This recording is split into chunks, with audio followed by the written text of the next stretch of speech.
Mesdames, Messieurs, bonsoir. Nous sommes en direct depuis nos studios à Tanger pour cette émission spéciale 48e anniversaire de la Marche verte. Sa Majesté le roi Mohamed VI a prononcé à cette occasion un discours. Celui-ci était très attendu par tous les Marocains et toutes les Marocaines compte tenu de ce que représente cette épopée historique dans la mémoire collective.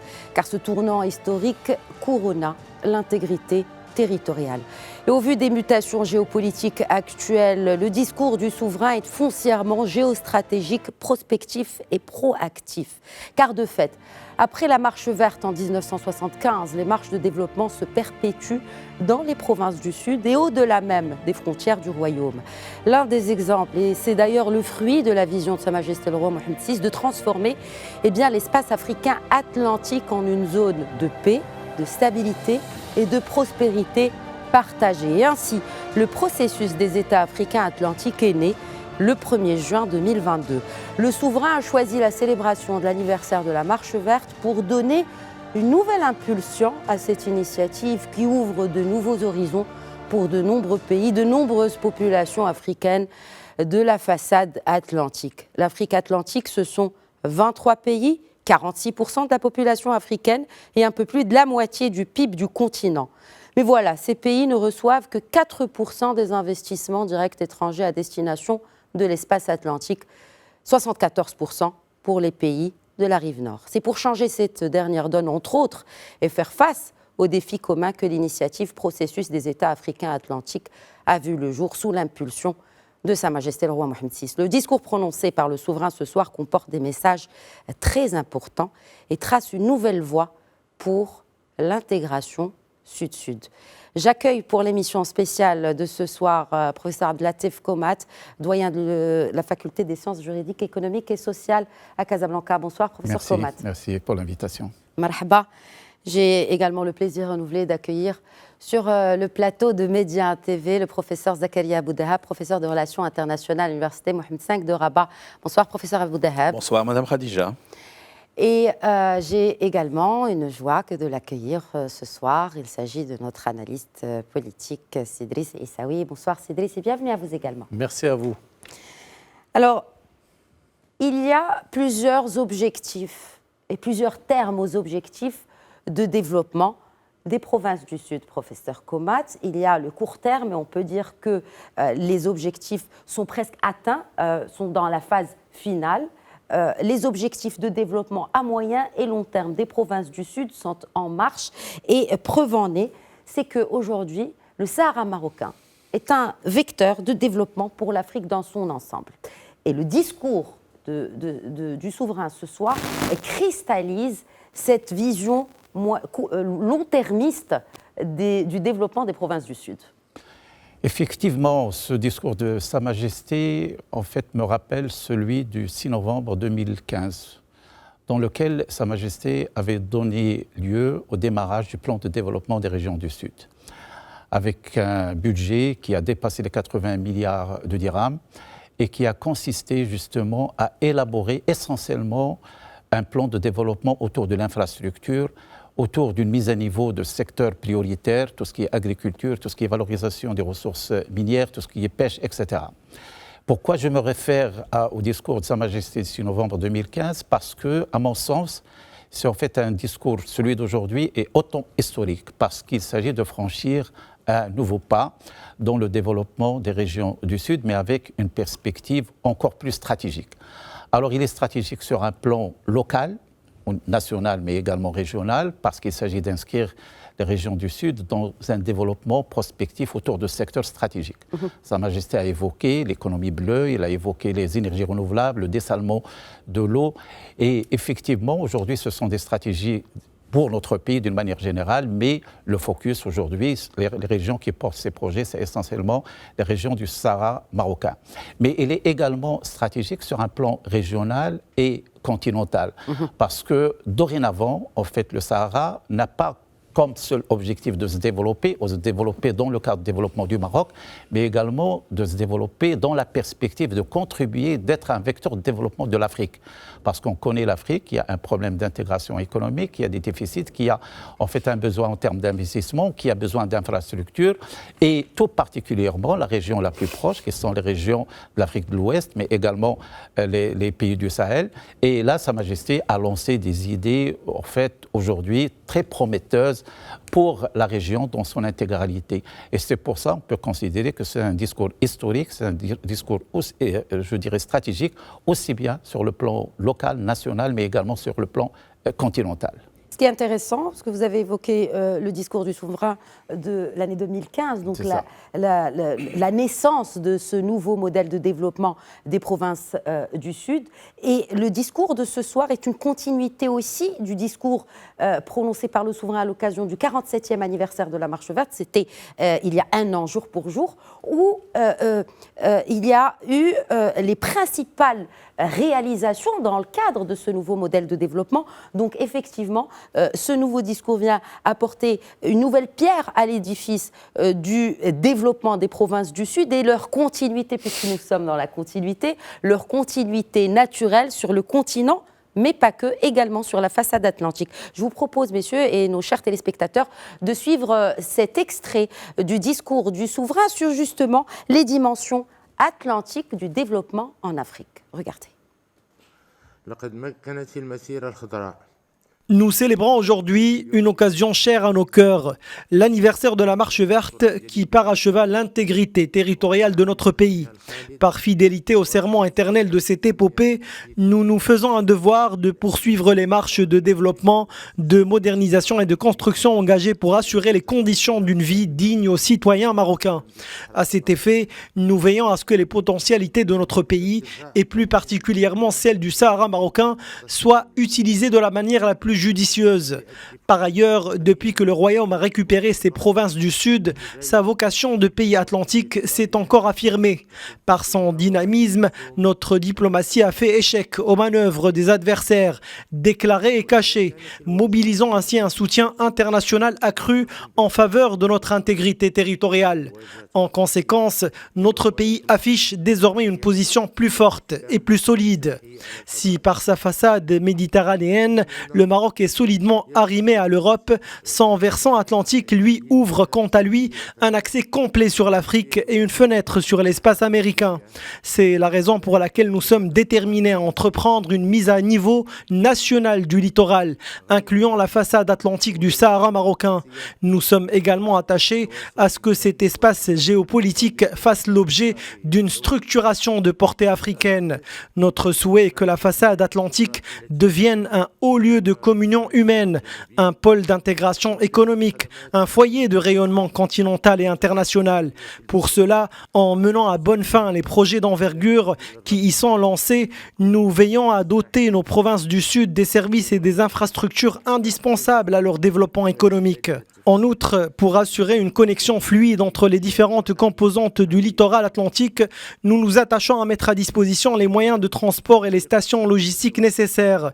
Cela inclut aussi de réfléchir à la constitution d'une flotte nationale de marine marchande forte et compétitive. Alors dans cet extrait, Cédric Aissaoui, tellement d'éléments, beaucoup d'éléments, et force est de constater qu'il y a ce fil rouge, cette ligne conductrice, en partant des acquis de notre intégrité territoriale, en développant les provinces du Sud dans le cadre d'une vision multidimensionnelle, et en aboutissant à une vision continentale et dans un espace aujourd'hui où l'importance est hautement stratégique, que ce soit sur le volet géopolitique ou encore géoéconomique.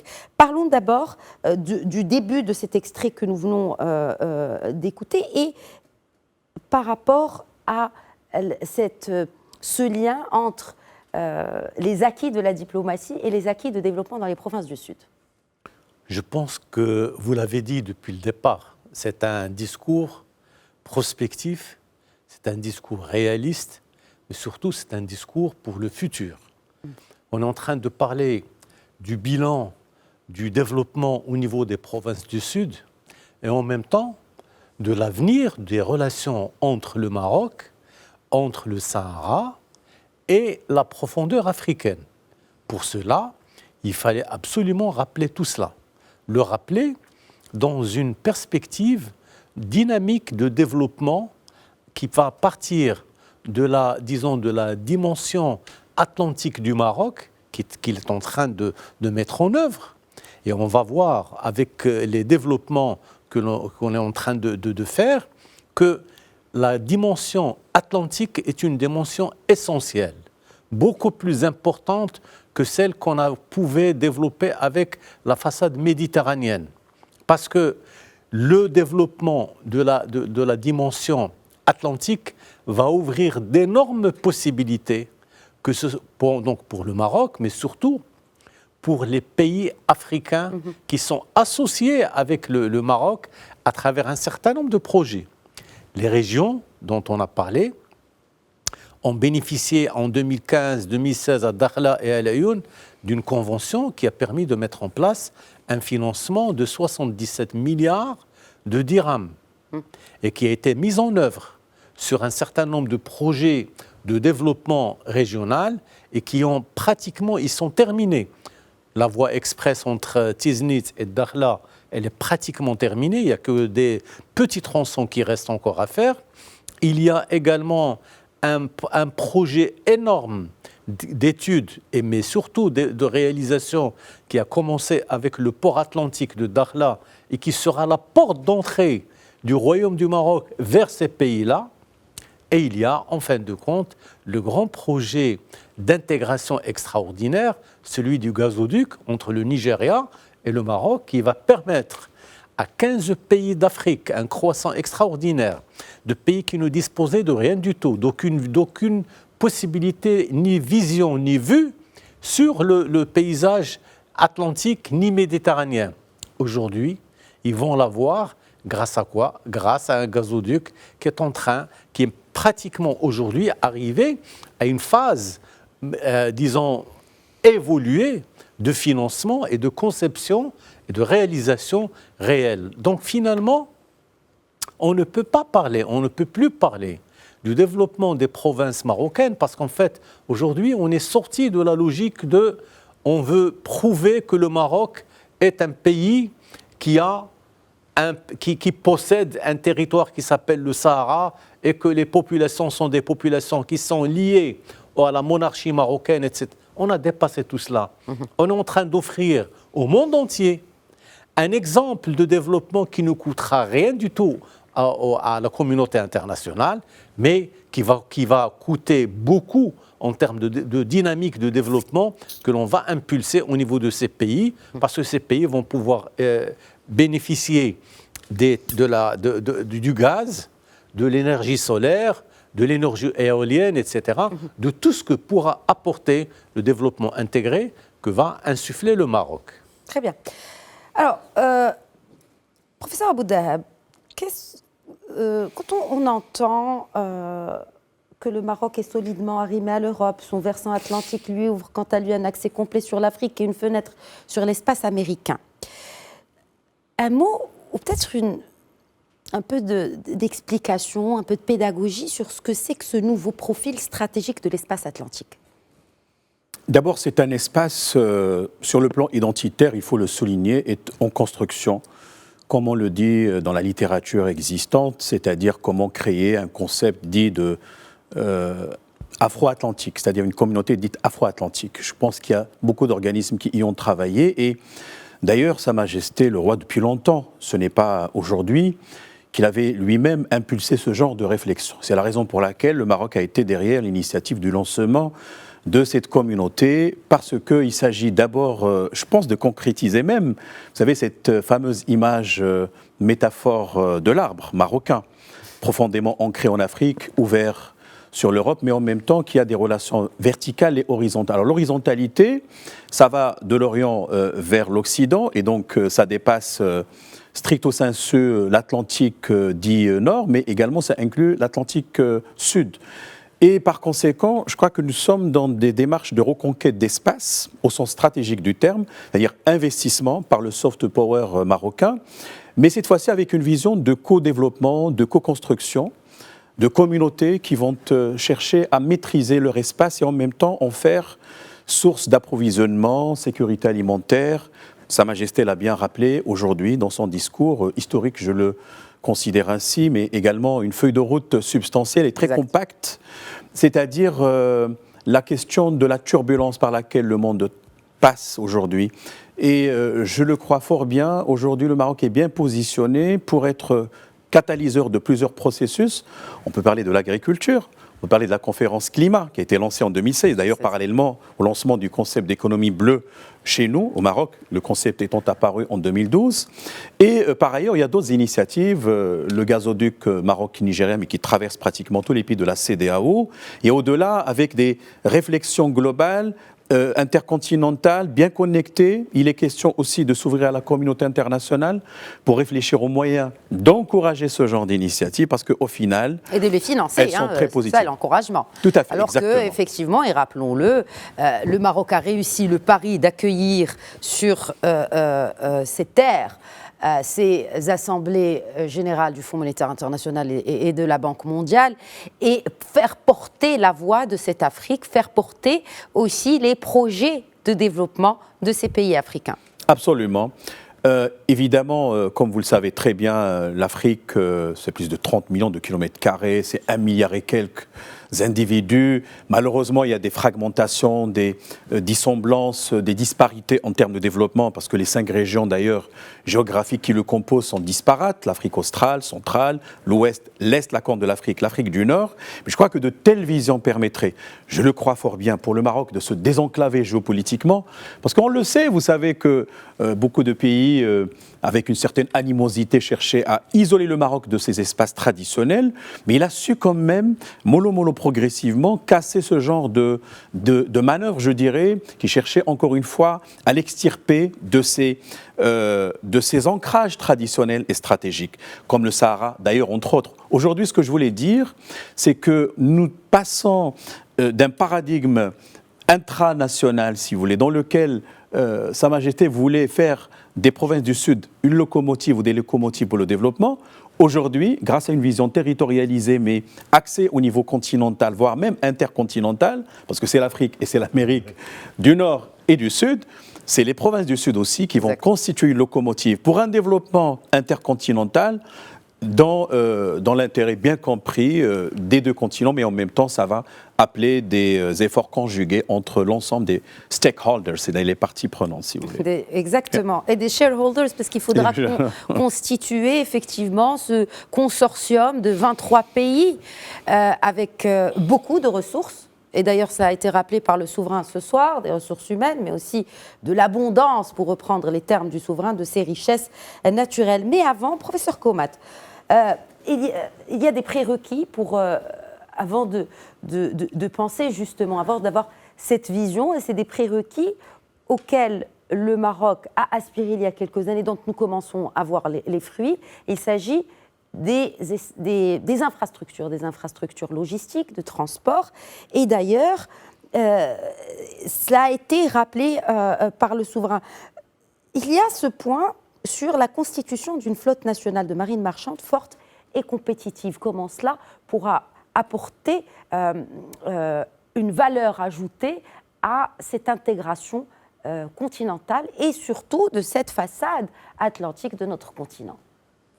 Effectivement, en fait, Sa Majesté a évoqué la nécessité de développer justement une flotte maritime. Et ce que je peux dire, c'est tout d'abord, ça s'inscrit parfaitement dans la continuité d'un processus d'industrialisation entamé par le Maroc. Le Maroc, après en fait consolider ces structures classiques que nous connaissons, qui sont les industries textiles, agroalimentaires et autres, il est orienté vers ce qu'on appelle aujourd'hui les nouveaux métiers ou les métiers mondiaux du Maroc, qui sont l'aéronautique, qui sont l'industrie automobile, les industries électroniques. Aujourd'hui, le Maroc est considéré comme une puissance régionale dans ces industries, avec ce qu'il y a comme activité, comme emploi, comme export.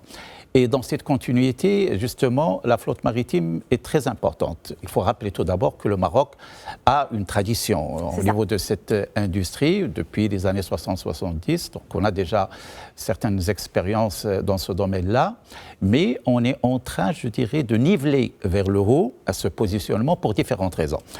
Tout d'abord parce qu'il s'agit en fait, d'aller de l'avant dans le processus d'industrialisation, aujourd'hui, dans le nouveau modèle de développement. Et dans l'industrialisation, il y a l'industrie navale aussi? Ah, bien sûr, l'industrie navale elle fait partie de l'industrie, je dirais même de l'industrie à haute technologie. Vous savez que le Maroc a un objectif à l'horizon 2035, à ce que tout ce qui est contenu technologique puisse prendre le dessus sur l'industrie classique, l'industrie de main-d'œuvre.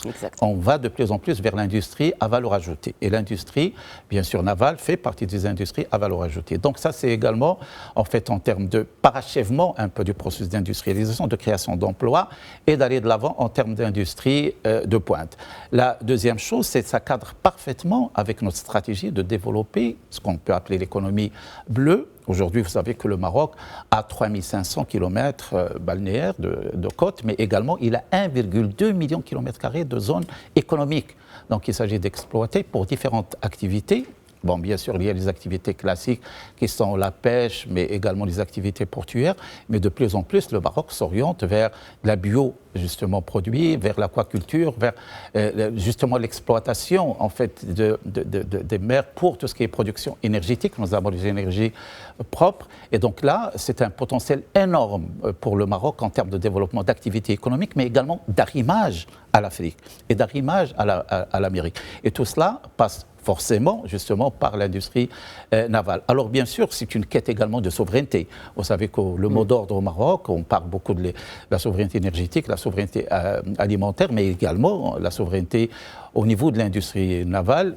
Connaît un peu l'histoire du Maroc. Vous savez que le Maroc, à un certain moment, était une des puissances navales au niveau mondial. Et donc, il s'agit bien sûr de retrouver cette place. Oui. C'est pour cela que je dirais, c'est tout à fait normal. Ça cadre, en fait, avec les objectifs économiques, mais également avec les objectifs stratégiques et avec cette orientation, notamment, d'aller vers le développement du littoral comme vecteur d'ouverture sur, justement, le reste de l'Afrique. Et je rappelle que tout cela s'inscrit dans le cadre, vous avez parlé un peu des prérequis. Bien sûr, il y a les prérequis en termes d'infrastructure, parce qu'il y a le port atlantique aujourd'hui qui est en train d'être construit, mais également nous avons d'autres ports.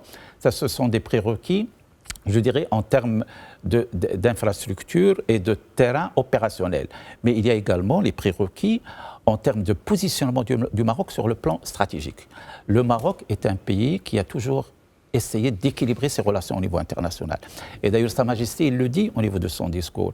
Il dit qu'après avoir justement positionné une relation avec le Méditerranée, l'Europe, parce que l'Europe, nous avons pratiquement 60 à 65% des échanges commerciaux avec l'Europe, il s'agit d'aller vers la diversification. On a diversifié.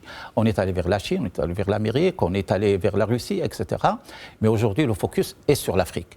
Il est sur l'Afrique parce que c'est une orientation sud-sud, c'est un prolongement naturel. Et l'Afrique, il présente aujourd'hui un potentiel pour le Maroc, mais également un potentiel pour l'Afrique elle-même. L'Afrique aujourd'hui, elle est à un tiers de son intégration économique par rapport à son potentiel. Et d'ailleurs, Sa Majesté a évoqué l'intégration économique.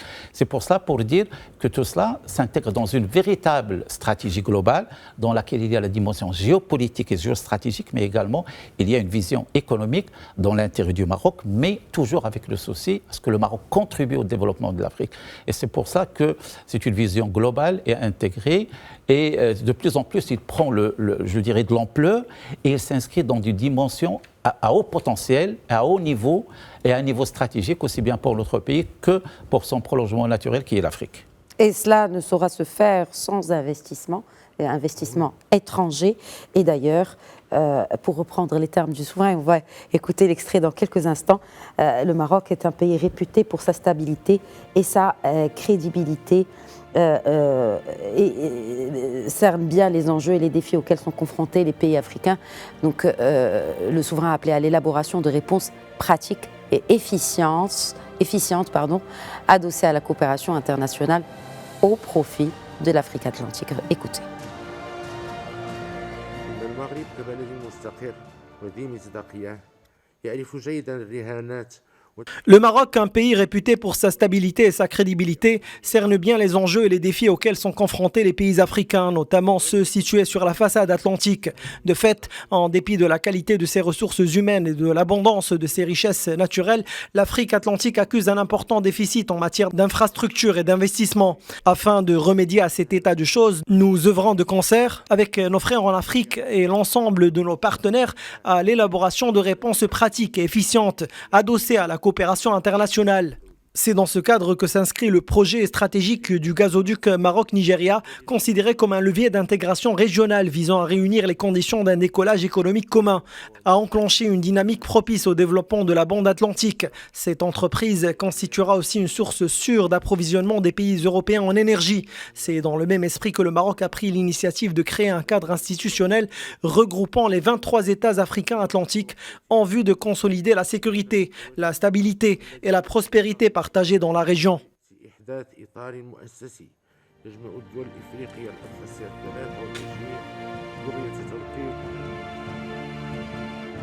Idriss Aissaoui, le gazoduc, vous l'avez évoqué tout à l'heure, le gazoduc représente aujourd'hui un vecteur d'intégration régionale et il est sur les bons rails, il a été lancé en 2016. Eh bien, on peut clairement dire aujourd'hui que le projet est en train de prendre forme. Oui, je pense que toutes les annonces, tout ce qui a été révélé sur l'élaboration du projet du gazoduc est quelque chose de, disons, de véridique aujourd'hui. On n'est plus dans des hypothèses, est-ce que ça va se faire, ça ne va pas se faire. Les décisions sont prises par le Nigeria, par le Maroc, par toutes les équipes techniques qui sont impliquées. Alors qu'est-ce qui va se faire? Ce gazoduc qui rassemble 15 pays autour de ce croissant africain, et le discours de Sa Majesté le Roi est un discours très réaliste. Il dit que ces pays manquent de beaucoup d'infrastructures, ils ont des déficits énormes en termes d'équipement, et que grâce à ce gazoduc, on va pouvoir les équiper. Parce que le problème de l'Afrique, c'est que vous n'avez pas d'énergie pour pouvoir avoir de l'électricité. C'est l'électrification, l'industrialisation. Enfin, automatiquement, quand vous avez le gaz, quand vous avez l'énergie disponible, vous pouvez résoudre ces problèmes-là. Et en Afrique... Mais il a une portée aussi géostratégique au-delà de l'Afrique. Absolument, absolument. C'est-à-dire qu'aujourd'hui, on est en train de... D'ailleurs, Sa Majesté le dit, c'est l'arrimage de l'Afrique, le cœur de l'Afrique, les 15 pays de la CEDEAO, avec l'Europe. Et cet arrimage n'est pas simple à faire. Comment? Parce que ce que vous pouvez faire, tout ce que vous pouvez imaginer de faire, le gazoduc le fera avec beaucoup d'aisance et de facilité. D'abord parce que vous vendez à l'Europe qui ont besoin de cette matière. Et de diversifier leur absolument, source d'approvisionnement en gaz. Absolument. C'est-à-dire ils ont la Russie, mais aujourd'hui ils ont le Nigeria avec ce gazoduc qui va leur apporter directement chez eux le gaz et en même temps freiner cette immigration illégale qui pose un gros problème. Parce que ces pays, si vous développez des activités économiques, et d'ailleurs il y a un chiffre sur l'immigration, l'Afrique n'émet que moins de 5%. C'est-à-dire que ceux qui émigrent en dehors de l'Afrique, c'est un nombre qui est... C'est epsilon par rapport à l'immigration intra-africaine. C'est-à-dire le mouvement des populations à l'intérieur de l'Afrique, il est beaucoup plus important. C'est vrai qu'à l'intérieur des pays africains, s'il y a ce déficit énorme en termes de répartition des richesses. C'est ça le problème. Alors ce qui est demandé et ce qui est l'aspiration qu'il y a aujourd'hui des pays africains, c'est de pouvoir faire ce développement intégré, intelligent et surtout au niveau local et surtout contrôler ce que nous sommes, contrôler ce que nous voulons être par nos propres moyens. Et ça, c'est le plus important. Exact. Cela veut dire quoi? Cela veut dire qu'on va couper court à toutes les dépendances antérieures que nous avions vis-à-vis de la France-Afrique, vis-à-vis de beaucoup de dominations coloniales. Aujourd'hui, l'Afrique deviendra égale à elle-même parce qu'elle va s'écouter et elle va pouvoir se développer de manière exponentielle.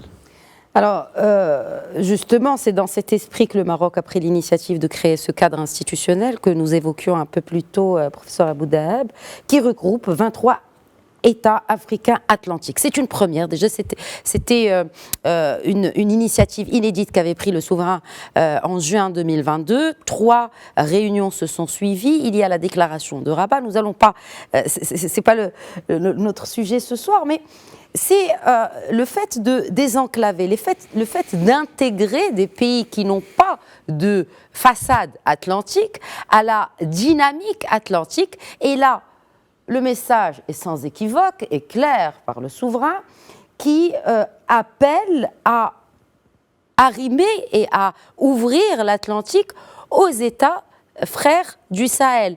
Ce qui permettra aussi, parce que dès qu'on évoque, et cela a été d'ailleurs justement rappelé par le souverain, quand on parle du Sahel, il n'y a pas que l'aspect sécuritaire, il y a aussi l'aspect de développement économique, et cela va certainement être favorisé à travers cette ouverture offerte par le Maroc à ces pays frères voisins du Sahel. C'est une bouffée d'oxygène géopolitique pour ces pays. On prend le Tchad, Burkina Faso, le Niger, le Mali, ainsi que d'autres qui sont hélas enclavés. Ils ne sont pas chanceux de ce point de vue et donc désavantagés.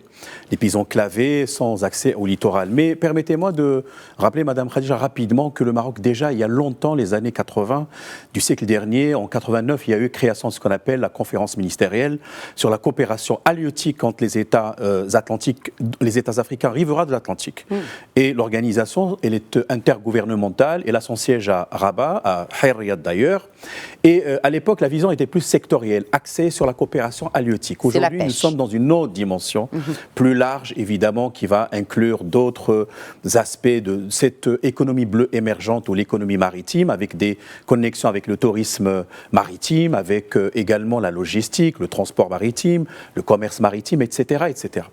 Deuxième aspect fondamental, le Maroc s'adosse aussi à des paradigmes internationaux qui ont été introduits, entre autres, par la Convention de Montego Bay sur le droit de la mer de 1982. Parce que déjà, cette convention avait aménagé juridiquement les possibilités pour des pays enclavés d'avoir un accès au littoral, parce que le commerce international passe d'abord par la mer. À 80%. J'aimerais dire aussi que le Maroc est doté quand même d'une superficie maritime globale de 1 200 000 km², c'est énorme, avec ce qu'on appelle les eaux territoriales, la zone contiguë, la zone économique exclusive. N'oublions pas le plateau continental qui peut aller jusqu'à 350 000 marins, avec aussi une façade atlantique. Donc, ce qui fait que aujourd'hui, nous sommes, à mon sens, dans une sorte d'implosion du concept qui va par propagation, parce que le Maroc en est l'épicentre.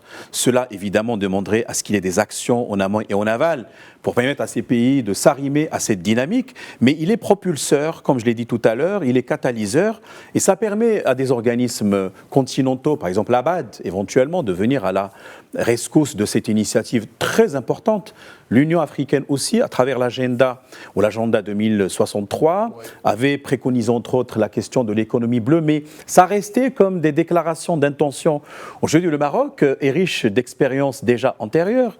N'oublions pas que le plan Haliotis était plus ou moins une sorte de noyau à ce genre d'initiative, puisque la pêche, on est un secteur stratégique. Regardez, Madame Khadija, le Maroc qui décide en 2023 de marquer un temps d'arrêt par rapport à son accord de pêche avec l'Union européenne pour qu'il ait plus de valeur ajoutée. Alors vous voyez déjà les conjugaisons, les combinaisons très intelligentes. C'est la raison pour laquelle ce discours, à mon sens, il est très substantiel. Vous l'avez dit d'entrée de jeu, mais il est proactif, il est prospectif et il est stratégique. Il est stratégique et vous l'avez dit, c'est-à-dire qu'avant qu'une telle proposition n'aboutisse, il est primordial de mettre à niveau les infrastructures des États du Sahel et de les connecter.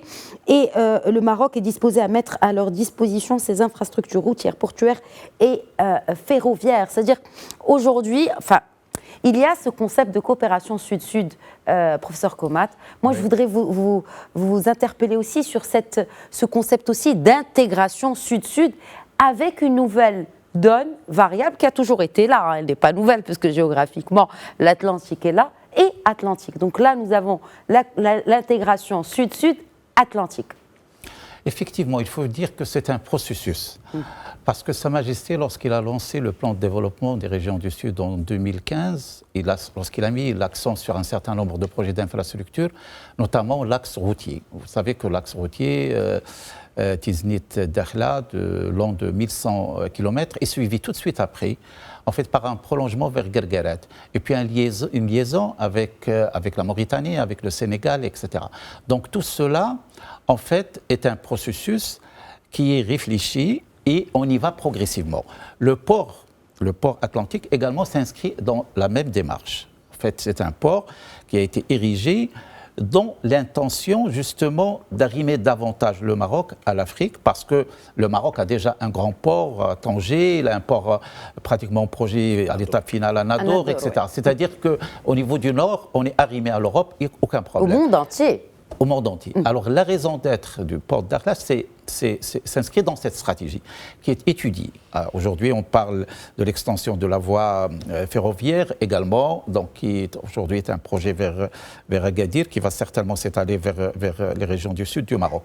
Alors, tout cela, bien sûr, a franchi la première étape, qui est une intégration infrastructurelle, je dirais, inter-marocaine, donc relier les régions du nord au sud, et puis le prolongement naturel, c'est d'aller vers l'Afrique. Alors, aller vers l'Afrique, là, en fait, il y a un objectif. Un objectif, c'est de contribuer justement à l'intégration économique de l'Afrique. Il faut dire que le continent le moins intégré économiquement, c'est le continent africain. Si on voit les taux d'intégration sur un plan, je veux dire, régional, mais également sur un plan continental. Si on voit les 8 communautés économiques africaines, ils ont les taux d'intégration les plus faibles par rapport aux autres communautés économiques au niveau mondial. Et donc ça, c'est une vocation, c'est une orientation stratégique. C'est de renforcer l'intégration économique régionale, parce que le Maroc y contribue d'une manière très forte, notamment au niveau des régions qui sont les plus proches, la région de CEDEAO, avec le gazoduc, des projets concrets, mais également l'extension, c'est d'aller vers plus l'intégration avec le reste de l'Afrique. Alors, l'objectif, c'est quoi? L'objectif, c'est le développement de l'Afrique. L'Afrique, aujourd'hui, vous avez évoqué les assemblées générales de la Banque mondiale et du FMI, et d'ailleurs le Maroc a été le porte-parole de l'Afrique. C'est ça. Sa Majesté, dans la lettre qu'il a adressée justement aux participants, un chapitre tout entier a été justement consacré à l'Afrique. Aux besoins de cette Afrique. C'est-à-dire qu'effectivement, le Sud global, comme on l'appelle aujourd'hui, a des besoins que peut-être le Nord global, si je peux me permettre cette transposition de concept, ne voit pas. C'est-à-dire que nous n'avons pas les mêmes besoins que le Nord. Effectivement, nous souffrons de changements climatiques, mais il y a des prérequis dont l'Afrique a besoin, et c'était, comme vous le dites, un porte-parole des besosoins des Africains vis-à-vis des institutions internationales et des bailleurs de fonds. Il était clair, c'est que l'Afrique, aujourd'hui, bien sûr, Zakaria a évoqué le potentiel démographique. Aujourd'hui, il y a ce qu'on appelle le dividende démographique. Et l'Afrique présente le plus grand potentiel en termes de dividende démographique parce qu'il a pratiquement la grande majorité de sa population est jeune. Et donc, ce sont des populations qui s'apprêtent à devenir actives. Et le dividende démographique, c'est lorsque nous avons une population active qui est supérieure à ce qu'on appelle la population dépendante, qui sont les personnes âgées et les plus jeunes. L'Afrique, contrairement à l'Europe, qui a une population vieillissante, a un potentiel de jeunesse qui se prête pour aller vers l'activation économique, vers la production économique. Ce dont on a besoin, c'est essentiellement 2 volets. Le volet 1, c'est l'infrastructure. L'infrastructure, et c'est pour ça que Sa Majesté, lorsqu'il a évoqué le côté infrastructurel, il a en fait appelé à une contribution internationale. Ce n'est pas que l'affaire du Maroc ou de l'Afrique, mais c'est une affaire Pourquoi? Parce que, en fait, au niveau international, pour un équilibre sur le plan économique, sur le plan social, le monde a besoin que l'Afrique se développe pour une stabilité, pour une sécurité, pour limiter la migration. Et Sa Majesté appelle justement à renforcer l'infrastructure, mais dans un élan international. Le deuxième volet, c'est l'investissement. L'investissement parce que l'Afrique regorge de ressources. Il a beaucoup de potentialités économiques, mais il y a un déficit en termes d'investissement qui se voit croître parce qu'aujourd'hui, nous sommes dans un contexte financier difficile. Il y a le problème de la croissance, etc. C'est pour cela que, en fait, cet élan vers l'Afrique, il est vraiment géostratégique. Pas seulement au niveau Maroc, au niveau Afrique, mais même au niveau mondial. Parce que l'Afrique, c'est pratiquement le quart de la population à l'horizon 2050. Et donc, le monde entier a besoin que l'Afrique se développe. Et pour qu'il se développe, il faut un élan, il faut un leadership. Et aujourd'hui, avec ce discours, nous sommes en train de bâtir un leadership africain qui est mené par Sa Majesté. Aujourd'hui, Sa Majesté dépasse la vocation. En fait, on l'a dit tout à l'heure, aujourd'hui, le Sahara est marocain.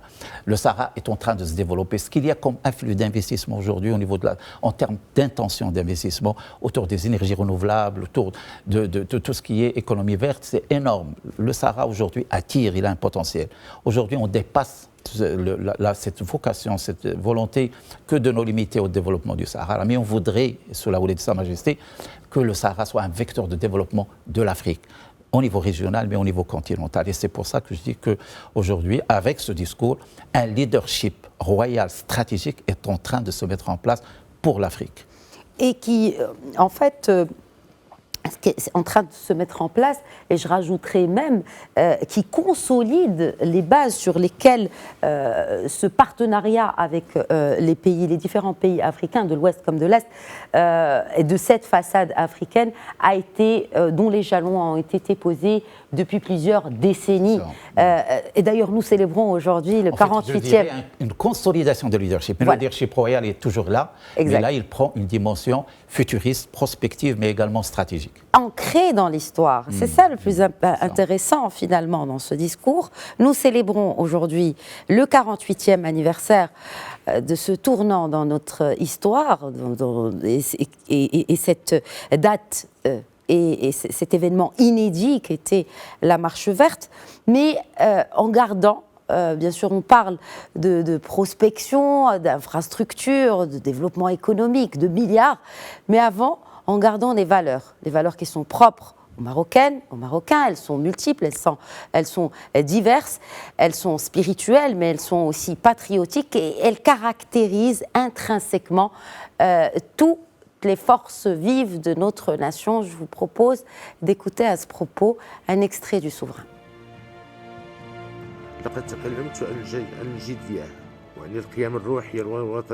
J'ai déjà évoqué le sérieux et les valeurs spirituelles, nationales et sociales qui caractérisent intrinsèquement la nation marocaine dans un monde fortement agité.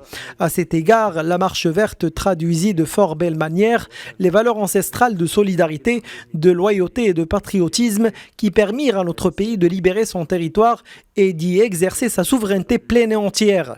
En parlant de sérieux, mon but n'a jamais été de faire grief de quoi que ce soit.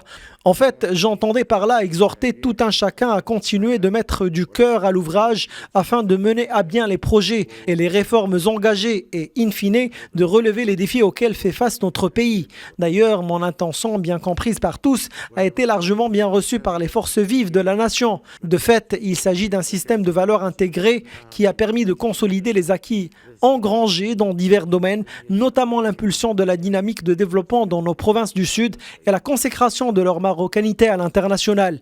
Dieu soit loué, alors que de nombreux pays ont reconnu la marocanité du Sahara, plusieurs autres États influents ont affirmé à leur tour que l'initiative d'autonomie était la seule voie possible pour régler ce conflit régional artificiel.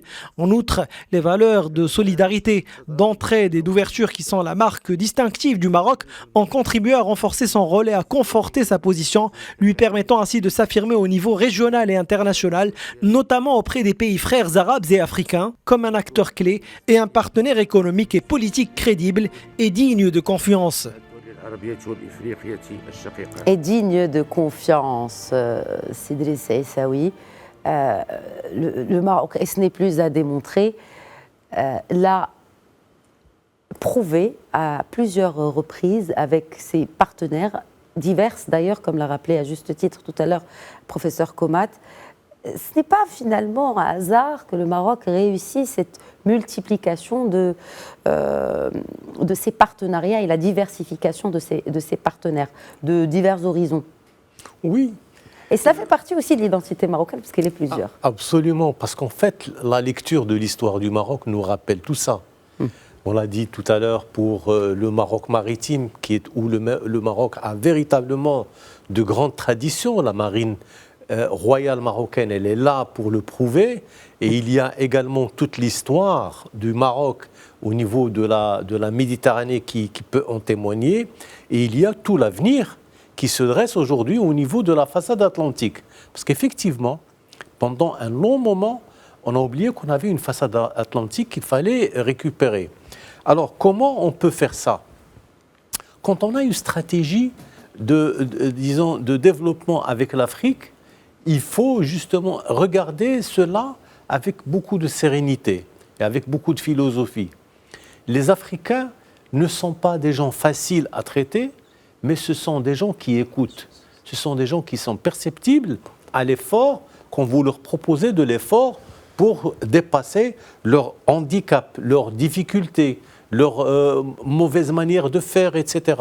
Et je pense que le Maroc est là pour donner un exemple extrêmement intéressant à cela. Et il l'a dit, que si les 23 pays auxquels il a fait appel souhaitent utiliser les infrastructures routières, les ports, etc., ils seront les bienvenus. Les trains, parce que le Maroc est en train aujourd'hui de développer, parce qu'on a beaucoup parlé du train rapide entre Rabat et Tanger. On a dit que ce n'était pas utile, que c'était une dépense superflue. Ce n'est pas la vérité. Aujourd'hui, on a ouvert une grande porte vers l'avenir et l'expérience marocaine au niveau des trains est une belle expérience et les Africains vont pouvoir l'utiliser. Ils vont pouvoir utiliser toute cette expérience et l'expérience la plus intéressante, c'est tout ce qui a été fait dans les provinces sahariennes en matière de développement territorial. Exact. Sur l'agriculture, sur le commerce, sur l'agriculture, il y a des milliers d'hectares qui ont été donnés aux jeunes au niveau des territoires du Sahara. C'est extraordinaire. Aujourd'hui, on est en train de développer véritablement une stratégie qui peut s'exporter de la manière la plus facile et la plus didactique aux pays africains. Et c'est à ce titre que le développement de la façade atlantique va être la grande clé d'avenir pour l'économie marocaine.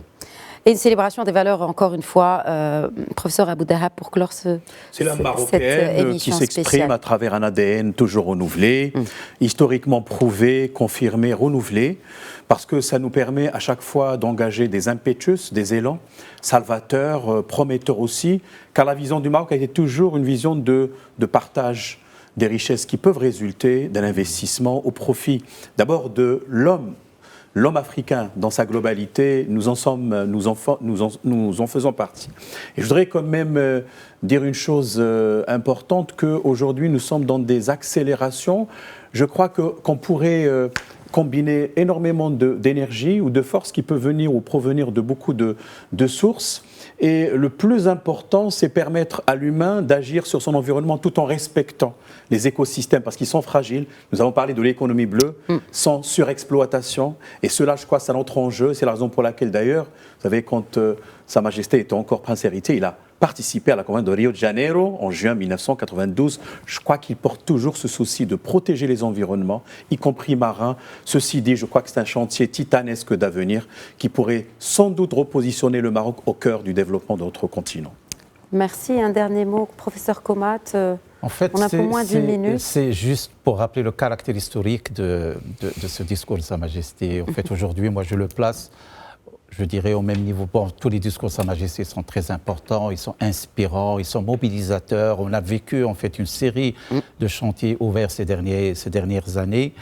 Mais si on le situant par rapport, je dirais, à la continuité du plan de développement de 2015 qui a été lancé par Sa Majesté et qui a porté les jalons d'un développement des régions du Sud, aujourd'hui c'est un autre élan. Aujourd'hui c'est un discours pour moi historique parce qu'il donne un autre élan aujourd'hui à cette région, pas seulement pour son propre développement, mais pour être un vecteur de développement régional et continental.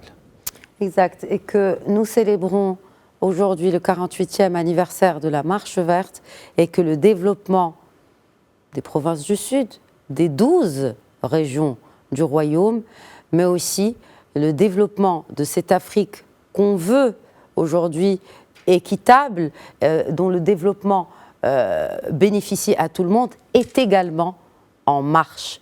Merci beaucoup, messieurs. Merci, professeur Komad, Cédric Essaoui. Merci, professeur Abou Dahab. Merci en tout cas d'avoir enrichi cette émission spéciale 48e anniversaire de la Marche verte. Merci à vous de nous avoir suivis. Très bonne soirée à tous.